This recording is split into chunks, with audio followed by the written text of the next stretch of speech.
क्या सच में सुख ही जीवन का अंतिम लक्ष्य है? सुनने में ये सवाल बहुत साधारण लगता है, लेकिन अगर हम एक पल रुककर इसे महसूस करें तो शायद यही सवाल हमारे पूरे जीवन की दिशा बदल सकता है। क्योंकि हम सब हर दिन कुछ ना कुछ कर रहे हैं। कोई पढ़ाई कर रहा है, कोई नौकरी, कोई रिश्तों को संभाल रहा है, कोई अपने सपनों के पीछे भाग रहा है। लेकिन अगर इन सबके पीछे झांक कर देखें तो एक बहुत साधारण सी इच्छा छिपी होती है। मुझे अच्छा महसूस करना है। कोई पैसा कमाकर सुख ढूंढता है, कोई प्यार में, कोई उपलब्धियों में और कोई सिर्फ शांति में। लेकिन यहां एक बहुत दिलचस्प बात है। हम सब सुख शब्द का इस्तेमाल तो करते हैं, पर क्या हम सच में जानते हैं कि सुख होता क्या है? सोचिए, एक छोटा बच्चा सिर्फ एक चॉकलेट से खुश हो जाता है। एक युवा अपने करियर में आगे बढ़कर खुशी महसूस करता है, और एक वृद्ध व्यक्ति शायद सिर्फ एक शांत दिन में संतोष पा लेता है। तीनों सुख की बात कर रहे हैं, लेकिन तीनों का अनुभव अलग है। तो क्या सुख सिर्फ एक इमोशन है, या जीवन का अंतिम लक्ष्य, या फिर कुछ ऐसा जो हर समय बदलता रहता है? इन्हीं सवालों के बीच सामने आती है एक फिलॉसफी, हेडोनिज्म, यानी सुखवाद। नाम थोड़ा अनजान लग सकता है, लेकिन इसका विचार बहुत सीधा है। ये कहता है, जो कुछ भी इंसान करता है उसका अंतिम उद्देश्य सुख पाना होता है। पहली नजर में ये बात बहुत ऑब्वियस लगती है, लेकिन अगर इसे गहराई से समझें तो ये हमारे पूरे जीवन को देखने का नजरिया बदल देती है। क्योंकि अगर सच में सुख ही अंतिम लक्ष्य है तो हमें हर निर्णय से पहले खुद से पूछना चाहिए, क्या ये मुझे सच में सुख देगा? लेकिन यहीं से एक और सवाल उठता है, क्या हर सुख एक जैसा होता है? इस सवाल का जवाब खोजने के लिए हमें थोड़ा पीछे जाना होगा, प्राचीन यूनान की ओर। वहां एक दार्शनिक थे, एरिस्टिपस। उनका मानना था कि जीवन का सबसे बड़ा लक्ष्य है इस क्षण का आनंद, यानी जो सुख अभी महसूस हो सकता है वही असली सुख है। भविष्य अनिश्चित है, अतीत बीत चुका है, तो क्यों ना वर्तमान को पूरी तरह जी लिया जाए? सुनने में यह विचार बहुत आकर्षक लगता है, क्योंकि हम सब चाहते हैं कि हमें हर पल अच्छा महसूस हो। लेकिन अगर हम इस सोच को थोड़ा आगे बढ़ाएं तो एक समस्या सामने आती है। अगर हम हर निर्णय सिर्फ इस आधार पर लेने लगे कि मुझे अभी क्या अच्छा लगेगा, तो क्या हम कभी अनुशासन रख पाएंगे? क्या हम लंबे समय के लिए मेहनत कर पाएंगे? यहीं पर हेडोनिज्म की पहली सीमा दिखाई देती है। फिर आते हैं एक और दार्शनिक, एपिक्यूरस। उन्होंने कहा, सुख सिर्फ आनंद नहीं है, सुख है दर्द का अभाव। और यही बात इस दर्शन को एक नई दिशा देती है। हम अक्सर सोचते हैं कि सुख पाने के लिए हमें कुछ जोड़ना होगा, ज्यादा पैसा, ज्यादा अनुभव, ज्यादा एक्साइटमेंट। लेकिन एपिक्यूरस कहते हैं, कई बार सुख पाने के लिए हमें कुछ हटाना पड़ता है। डर हटाना पड़ता है, चिंता हटानी पड़ती है, और अनावश्यक इच्छाओं को छोड़ना पड़ता है। उन्होंने इच्छाओं को 3 हिस्सों में बांटा। कुछ इच्छाएं प्राकृतिक और आवश्यक होती हैं, जैसे भोजन, पानी और नींद। कुछ प्राकृतिक तो होती हैं, लेकिन जरूरी नहीं, जैसे स्वादिष्ट भोजन या आरामदायक जीवन। और कुछ इच्छाएं ऐसी होती हैं जो ना प्राकृतिक होती हैं और ना ही आवश्यक, जैसे अत्यधिक प्रसिद्धि या शक्ति की लालसा।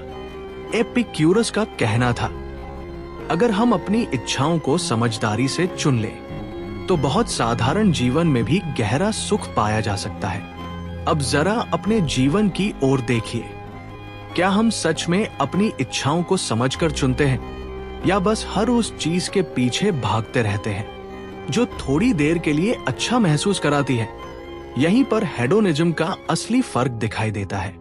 एक तरफ है तुरंत मिलने वाला सुख, और दूसरी तरफ स्थिर और शांत संतोष, समय के साथ ये विचार और विकसित हुआ और फिर सामने आए जेरेमी बेंथम।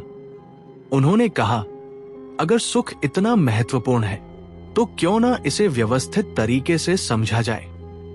उन्होंने सुझाव दिया कि किसी भी काम को इस आधार पर देखा जा सकता है कि वो कितना सुख देता है, कितनी देर तक देता है और कितने लोगों को देता है।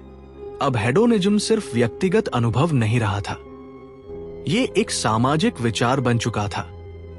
लेकिन यहां भी एक कमी थी। बेंथम ने मान लिया कि हर सुख बराबर है, बस मात्रा अलग है। और यहीं पर आते हैं जॉन स्टुअर्ट मिल। उन्होंने कहा, हर सुख समान नहीं होता। कुछ सुख हमें भीतर से गहरा बनाते हैं, जैसे ज्ञान, कला, विचार। और कुछ सुख सिर्फ इंद्रियों तक सीमित रहते हैं, जैसे स्वाद, आराम या शारीरिक आनंद। मिल का मानना था कि जिसने दोनों तरह के सुख अनुभव किए हों, वो हमेशा गहरे सुख को चुनेगा, चाहे उसमें कठिनाई ही क्यों ना हो। अब हेडोनिज्म सिर्फ अच्छा महसूस करने की बात नहीं करता। अब ये पूछता है, तुम किस तरह का सुख चुन रहे हो। अब जरा अपने रोजमर्रा के जीवन को देखिए। हम हर दिन कितने छोटे छोटे निर्णय लेते हैं। क्या खाना है, क्या देखना है, किससे बात करनी है, क्या सीखना है। और हर निर्णय के पीछे कहीं ना कहीं यही सवाल छिपा होता है, मुझे इससे कैसा महसूस होगा। लेकिन क्या हम कभी रुककर ये सोचते हैं कि जो हम चुन रहे हैं वो हमें कहां ले जा रहा है। यहीं से हेडोनिज्म सिर्फ एक विचार नहीं रहता, बल्कि एक आईना बन जाता है जो हमें खुद से सवाल पूछने पर मजबूर करता है।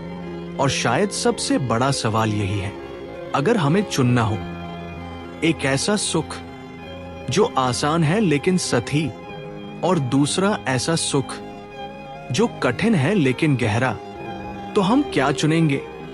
क्योंकि शायद हमारा यही चुनाव हमारे जीवन की दिशा तय करता है। अब सवाल और गहरा हो जाता है, क्या इंसान सच में हर काम सिर्फ सुख के लिए करता है।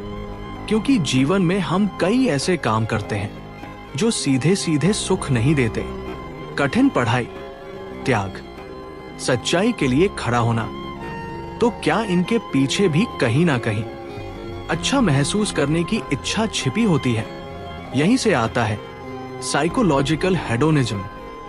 ये कहता है कि इंसान चाहे जो भी करे, अंत में वो किसी ना किसी रूप में सुख ही चाहता है। अगर आप किसी की मदद करते हैं तो भीतर शांति मिलती है। अगर आप कठिन मेहनत करते हैं तो संतोष मिलता है। लेकिन क्या यही पूरी सच्चाई है?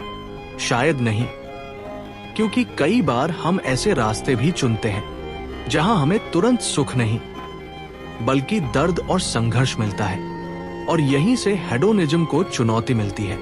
स्टोइक विचारकों ने कहा, अगर हम हर समय सुख के पीछे भागेंगे तो कभी स्थिर नहीं रह पाएंगे, क्योंकि सुख और दुख दोनों बदलते रहते हैं। आज जो चीज खुशी देती है वही कल परेशानी का कारण बन सकती है।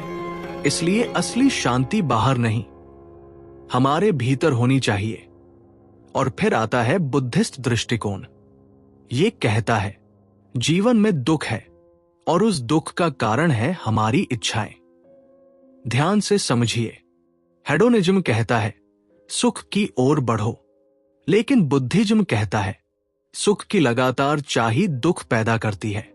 क्योंकि हर सुख अस्थायी है और जब वो खत्म होता है तो हम फिर उसी चीज के पीछे भागने लगते हैं। यही चक्र चलता रहता है। अगर हम आज के जीवन को देखें तो यह बात और स्पष्ट हो जाती है। आज हमारे पास सुविधाएं पहले से कहीं ज्यादा है। मनोरंजन के अनगिनत तरीके हैं। हर चीज कुछ सेकंड्स में मिल जाती है, फिर भी भीतर एक अजीब सी बेचैनी बनी रहती है। क्यों? क्योंकि आज का सुख प्राकृतिक नहीं रहा, वह डिजाइन हो चुका है। एक वीडियो खत्म होता है, दूसरा अपने आप शुरू हो जाता है। हमारा मन लगातार स्टिमुलेशन का आदी हो जाता है, और जब वो स्टिमुलेशन नहीं मिलता तो खालीपन महसूस होता है। हमें लगता है कि हम सुख पा रहे हैं, लेकिन कई बार हम सिर्फ आदतें बना रहे होते हैं और यही हेडोनिज्म का ट्रैप बन जाता है। लेकिन इसका मतलब ये नहीं कि सुख गलत है। समस्या सुख में नहीं है। समस्या यह है कि हम उसे समझे बिना उसके पीछे भागते हैं। यहीं से एक संतुलित सोच सामने आती है, जहां हम ये समझते हैं कि सुख जरूरी है, लेकिन हर सुख जरूरी नहीं होता। कुछ सुख थोड़ी देर के लिए अच्छा महसूस कराते हैं, लेकिन बाद में खाली छोड़ जाते हैं। और कुछ सुख धीरे धीरे हमें भीतर से मजबूत बनाते हैं। शायद असली सवाल ये नहीं है कि हमें कितनी खुशी मिली, बल्कि ये है कि हमने अपने जीवन को कितनी समझ के साथ जिया। क्योंकि शायद असली सुख वहीं छिपा है जहां हम बिना भागे, बिना जल्दबाजी के हर अनुभव को गहराई से जीते हैं। तो अगर आज की पूरी चर्चा को सरल शब्दों में समझे तो कुछ बातें बहुत साफ होकर सामने आती है। हेडोनिज्म हमें यह सिखाता है कि सुख हमारे जीवन का एक महत्वपूर्ण हिस्सा है, लेकिन हर सुख समान नहीं होता। प्राचीन विचारकों से लेकर आधुनिक दर्शन तक ये बात बार बार सामने आई कि केवल तुरंत मिलने वाला आनंद पर्याप्त नहीं है, बल्कि वह सुख जो समझ, संतुलन और जागरूकता के साथ चुना गया हो, वही अधिक मूल्यवान होता है।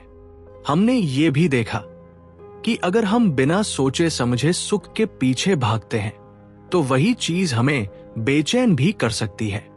और इसलिए जीवन में संतुलन बहुत जरूरी है, क्योंकि सुख का मतलब सिर्फ एक्साइटमेंट नहीं होता। कई बार असली सुख शांति में छिपा होता है, धीरे चलने में, खुद को समझने में और जीवन को गहराई से महसूस करने में। शायद अंत में सवाल यह नहीं है कि हमें कितनी बार खुशी मिली, बल्कि सवाल यह है कि हमने अपने जीवन को कितनी समझदारी से जिया। और शायद यही असली सुख है। आप सुन रहे थे इंस्पायर विद रामा। अगर आपको यह पॉडकास्ट पसंद आया हो तो वीडियो को लाइक जरूर करें, चैनल को सब्सक्राइब करें और अपना फीडबैक कमेंट सेक्शन में जरूर शेयर करें। अगर आप हमें ऑडियो प्लेटफॉर्म्स पर सुन रहे हैं तो हमें फॉलो करना और रेटिंग देना ना भूलें। फिर मिलेंगे एक और गहरे विचार और एक नई चर्चा के साथ।